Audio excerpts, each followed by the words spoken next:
Ethical, ethical, ethical, ethical. Welcome to Let's Get Ethical. I'm Jenna. I'm Kelsey. I'm Becca. I'm Aaron. I'm Allie. And today we're going to be discussing Season 1, Episode 13 of The Good Place.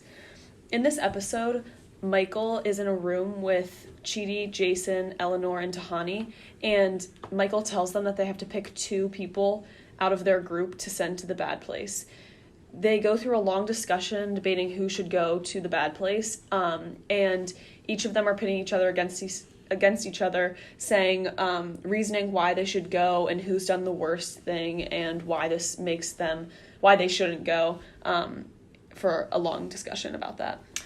While they're having this debate, Eleanor realizes that they really are all in the bad place because for the last few months they've been making each other miserable, and it's revealed that Michael is a bad place architect and has placed Chidi, Jason, Eleanor, and Tahani all together to torture each other for the last couple of months. And since Eleanor now discovered the truth about the good place, Michael has to start all over and wipe their memories so that he can separate them and make sure that they don't figure it out again since they would be all together. Thank you guys for a nice recap of the episode that we were watching.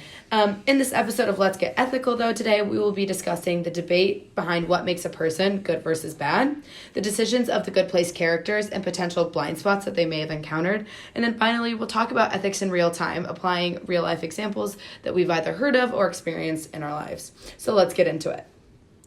Thank you. So now that we have that overview and kind of our talking points, let's get into a discussion of what makes someone good or bad in the context of the show. So this debate is really about like what makes a person good versus bad. And that can be like a very overwhelming question with a lot of like complications and implications within there. But one thing that I initially think of is System 1 versus System 2 thinking, and how people react when making certain decisions. So System 1 thinking is more instinctive. It's how quickly the quickness of how you answer or make a decision versus System 2, which is more reflective, which is taking the time to really think about the decision that's being made.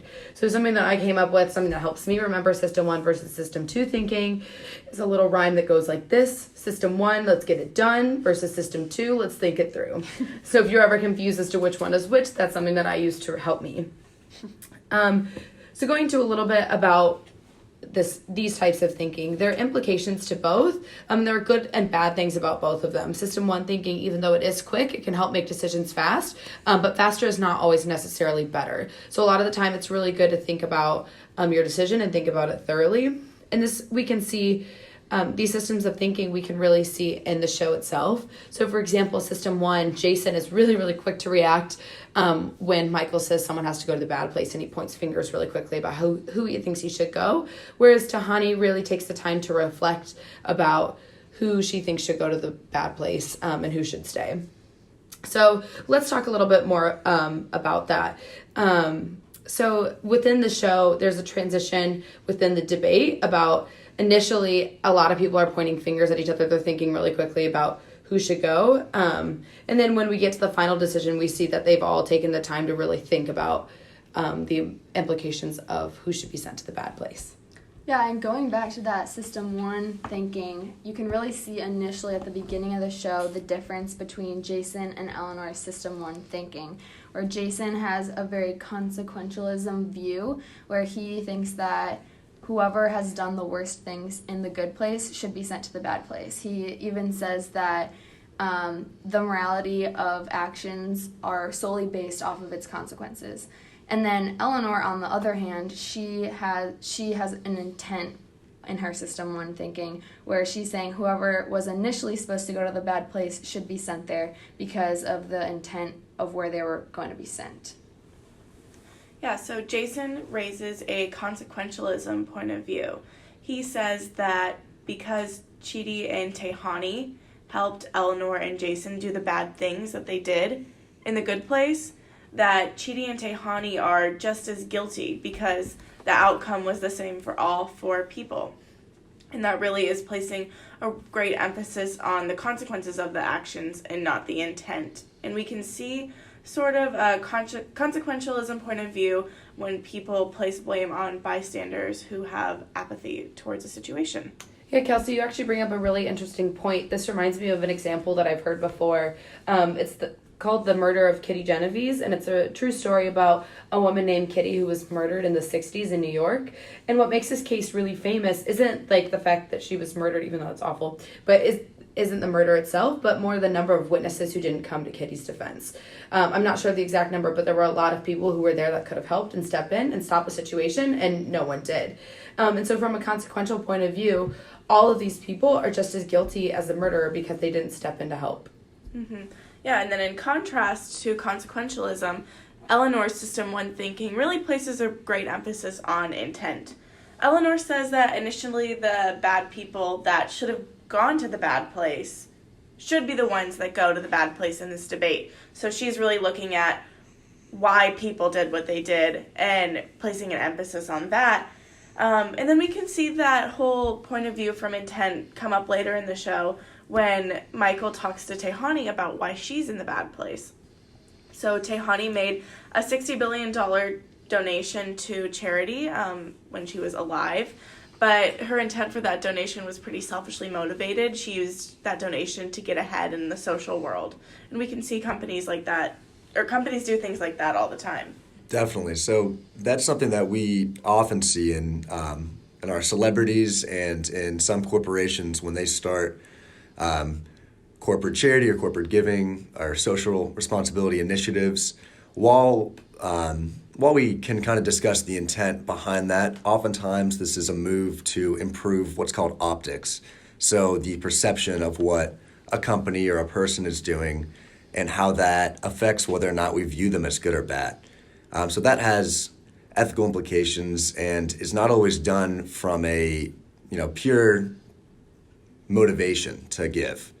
Unfortunate but true. In the end, maybe it doesn't matter as much, and that would be a consequential view of the money's coming to the people and donations are happening. But if analyzing intent, that's not something that kind of makes it all the way. It is not good enough. Additionally, on the kind of flip side of a good intent, Chidi in the show is very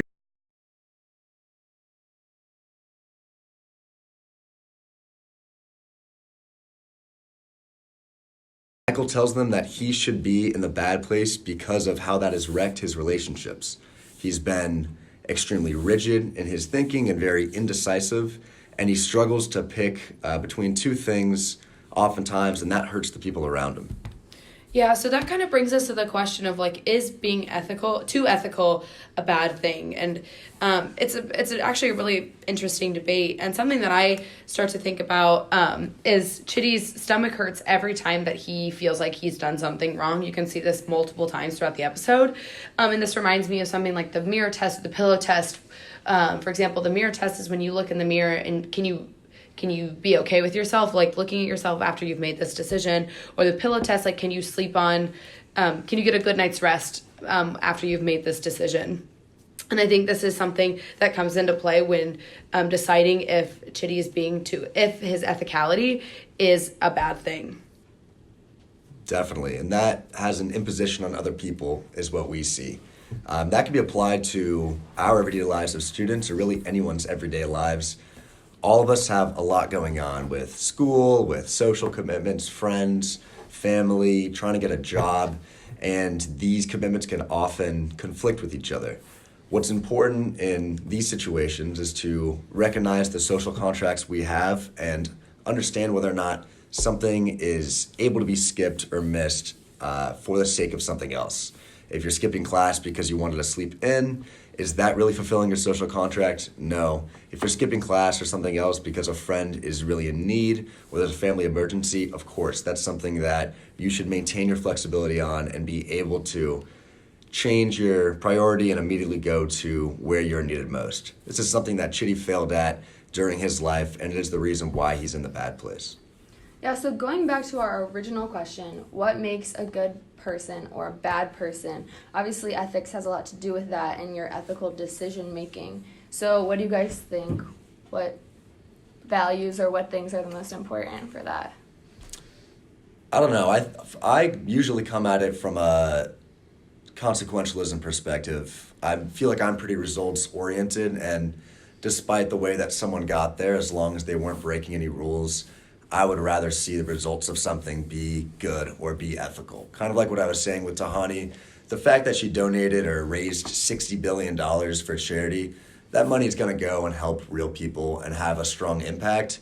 And I honestly don't really care that she had not the best intent in raising it. Yeah. And I would actually counter that. I think it's more important to focus on the intent of the issue, because she did do a good thing, but did she have a good idea in mind while doing it?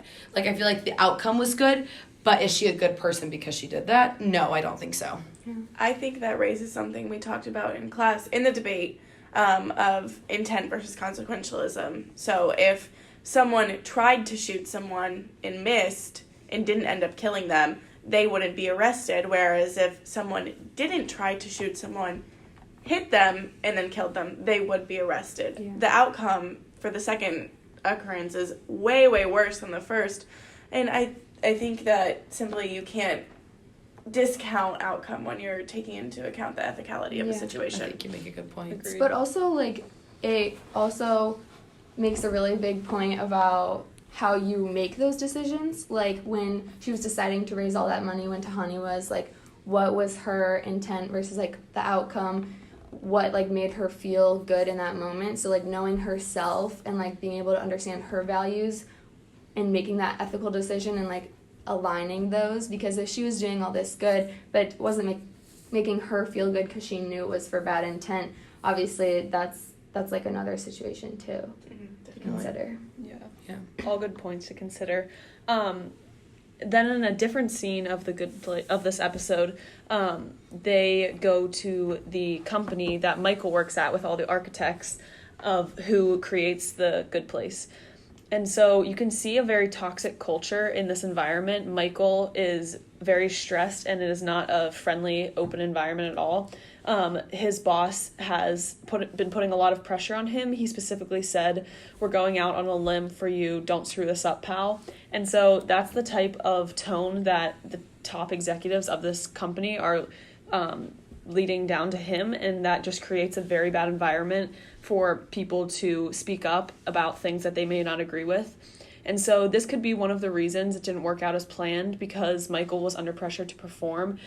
Sometimes if you're under time pressure, you can see this a lot in different companies. People make poor decisions because they just want to make a decision and move on, and not really think about the implications of that. Internships and jobs might not have cultures of experimenting or risk-taking, especially when you're younger in the company. And so in these cases, one's risking their own job if they do speak up. But it's something to consider whether you want to speak up at the beginning of your career or let that tarnish your reputation. Yeah, and that also brings into account, like, the different blind spots that we saw. First in Michael, when he was creating the Good Place, we saw overconfidence bias when he didn't think he could mess up. He had this great idea, and so he missed some things that actually ended up going wrong and exposing his whole plan when Eleanor figured it out. And then the self-serving bias also, when he focused on it'll be fun for them, it'll be fun for the architects, but didn't take into account the other things that the individuals would be thinking about. And then Chidi and Tahani also had overconfidence bias earlier in the episode because they didn't understand why they would be in a bad place. They didn't understand first why they had done anything wrong because they thought they were very ethical people. And so that's all we have for this episode of The Good Place. Thank you for listening. We'll see you next time on Let's Get Ethical. Ethical, ethical, ethical, ethical.